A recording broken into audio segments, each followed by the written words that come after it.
Magandang araw mga boss. Repair tayo ngayon ng electric kettle. Ayaw niyang uminit. Check natin.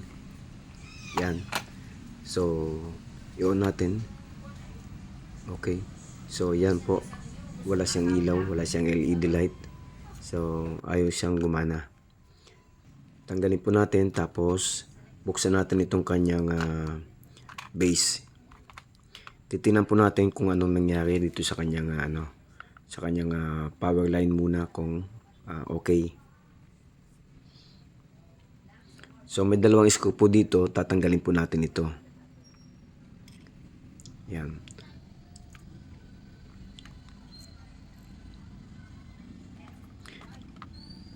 So yung pagkatanggal po niyan, tatanggalin natin yung pinakang base niya. Ito yon. At yan, nakita po natin, sunog po yung isang linya ng ating power line. Ayan, kung makikita nyo po, maitim yung dulo. So, sa lakas ng pagkasunog po niya, naputol na yung wire. Ayan. Ngayon, check po natin ito kung okay pa o hindi na itong ating linya papunta dito sa ating base connector. Yan. Puputulin po natin yan, tapos i-connect ulit natin. Pagka-connect po natin yan, ite-testing natin yan kung gagana. Kung gagana po yan, so ibig sabihin wala na tayong papalitan. Ngayon, kung hindi na po gagana yan, may nabibili pong pyesa nito.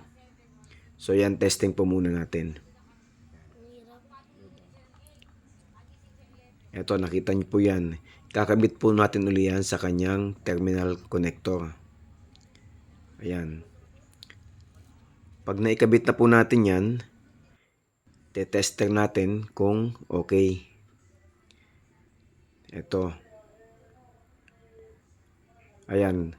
So makikita nyo po yung linya natin sa power plug.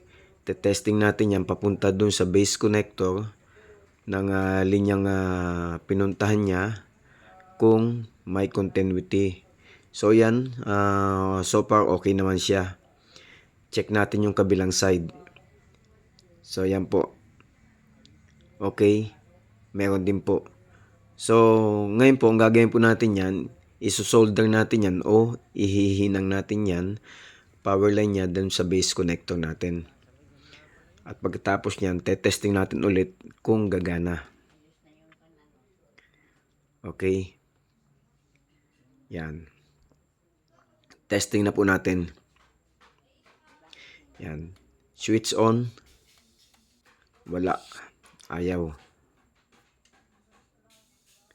Ayun, kumakawang po pala dito sa ating base connector. Nakabaligtad po kasi itong ating pitchel.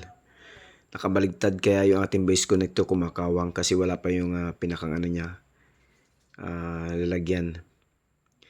Yan, testing po natin ulit yan. Hinawakan ko na po. Hawakan ko na para hindi siya kumawang. Okay. Testing po natin ulit. Okay, gumana. Lagyan naman natin ng tubig para ma-testing natin kung kukulo ang tubig na ilalagay natin dito.